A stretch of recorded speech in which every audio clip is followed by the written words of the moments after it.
आदाब दोस्तों, मैं आपके साथ जफर सिद्दीकी। आप देख रहे हैं पीआरबी। लोकसभा चुनाव खत्म हो गए, शपथ ग्रहण भी हो गया। जब संसद के अंदर शपथ ग्रहण हो रहा था, उसी बीच अपने बयानों से हमेशा चर्चा में रहने वाले हैदराबाद के भाईजान बैरिस्टर असदुद्दीन ओवैसी, जो एमआईएम के यानी कि ऑल इंडिया मजलिस इत्तेहादुल मुस्लिमीन के चीफ है, बैरिस्टर असदुद्दीन ओवैसी ने शपथ लेते हुए जयकारा लगाया। यानी कि उन्होंने कहा कि जय भीम, जय मीम, जय तेलंगाना, जय फलस्तीन।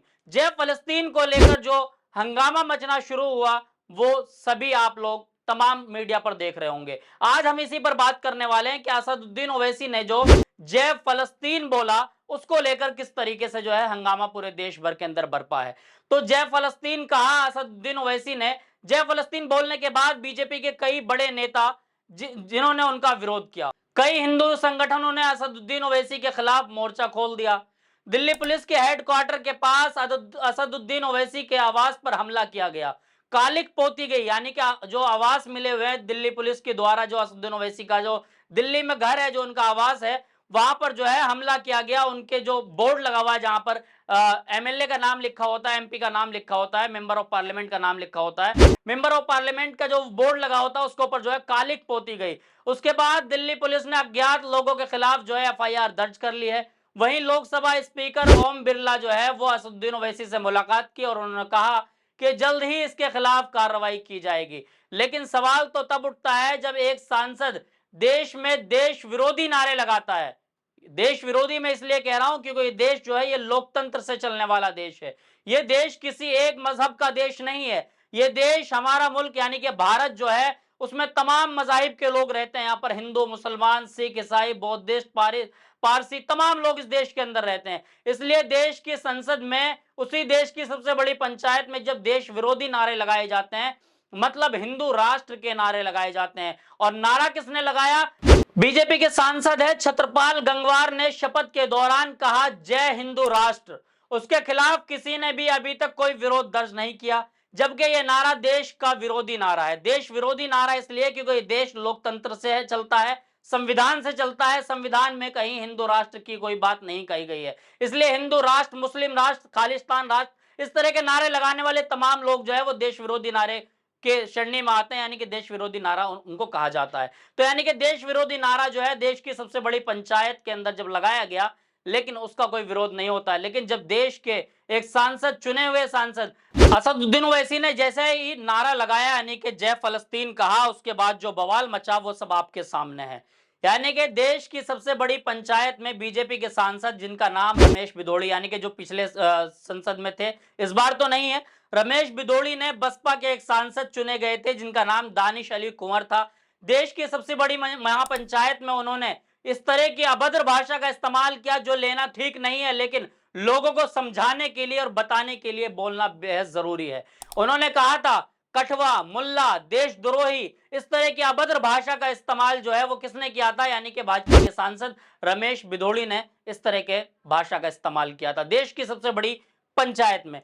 तब ना तो उनकी सदस्यता रद्द हुई, ना ही उनके खिलाफ कोई धरना प्रदर्शन किया गया, ना ही किसी समाज ने उसका विरोध किया, सड़क पर किया। लेकिन आज गले में भगवा गमछा डाले सैकड़ों लोग सड़क पर उतर आए और असदुद्दीन ओवैसी के खिलाफ अभद्र भाषा का इस्तेमाल कर रहे हैं। ये कह रहे हैं कि असदुद्दीन ओवैसी की सदस्यता रद्द होनी चाहिए, नारेबाजी कर रहे हैं और ओवैसी की सदस्यता रद्द की जो है वो लगातार मांग कर रहे हैं।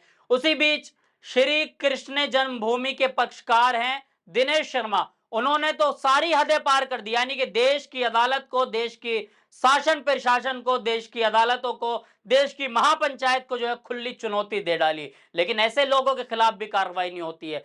खुली चुनौती क्या है वो भी हम आपको बताएंगे। जो दिनेश शर्मा है वो पक्षकार है श्री जन्म भूमि के, उन्होंने कहा है कि जो भी, उन्होंने खुला ऐलान किया मीडिया पर आकर कि जो भी असदुद्दीन ओवैसी की जीभ काट कर लाएगा उसको 25 लाख रुपए का इनाम दिया जाएगा। क्या देश के अंदर अदालतों की जरूरत नहीं है? क्या देश के अंदर अदालतों की अब जरूरत नहीं रही? देश के अंदर जजों की जरूरत नहीं रही? देश जो है वो क्या इस तरह के लोगों से चलेगा?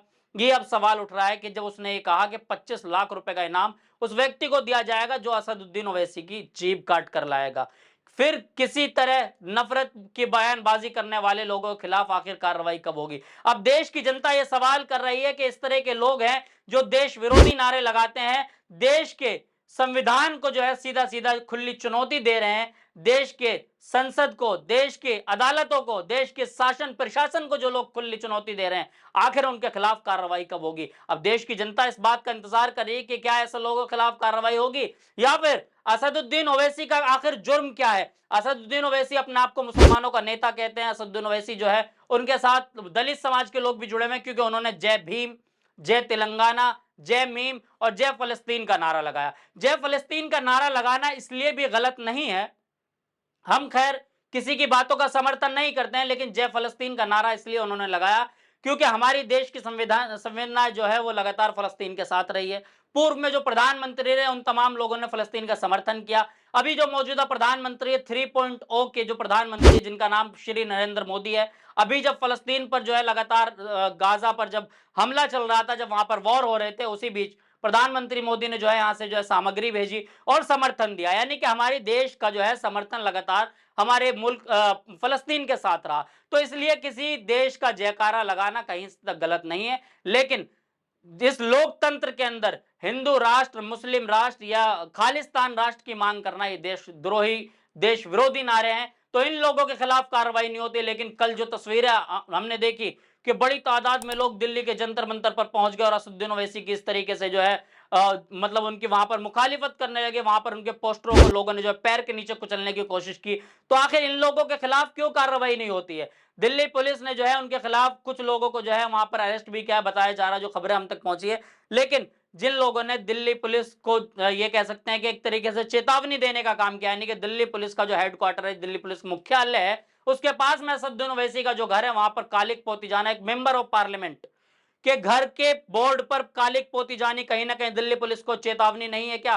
क्या मेंबर ऑफ पार्लियामेंट का भी आवास अगर सुरक्षित नहीं है तो क्या समझे देश क्या राम भरोसे चल रहा है? देश आखिर किसके भरोसे है? यानी कि दिल्ली पुलिस जो है कहीं ना कहीं सवाल के घेरे में है, क्योंकि दिल्ली पुलिस को जो है सीधा चेतावनी दी है उन लोगों ने, और दिल्ली पुलिस ने जो अज्ञात लोगों के खिलाफ एफआईआर तो दर्ज की है, लेकिन अभी तक किसी की गिरफ्तारी नहीं हुई है। असदुद्दीन ओवैसी का कहना है कि इस तरह की जो है घटनाएं वो मेरे साथ होती रहती है, 10-15 मरतबा मेरे ऊपर हमला किया गया, लेकिन मैं हक बोलता हूं और आगे भी बोलता रहूंगा। लेकिन देश की जनता जो है वो अभी सवाल कर रही है, असदुद्दीन ओवैसी मुसलमान है तो उनके खिलाफ इस तरह की जो है कार्रवाई होने की बात कही जा रही है, लेकिन जो लोग देश की संसद हो, चाहे देश की संसद के बाहर जो लोग जीभ काटने की बात कर रहे हैं, देश के अंदर जिन लोगों ने जो है देश की संसद के अंदर जिन लोगों ने कठवा मुल्लत की बात की, उन लोगों के खिलाफ कार्रवाई नहीं होती है।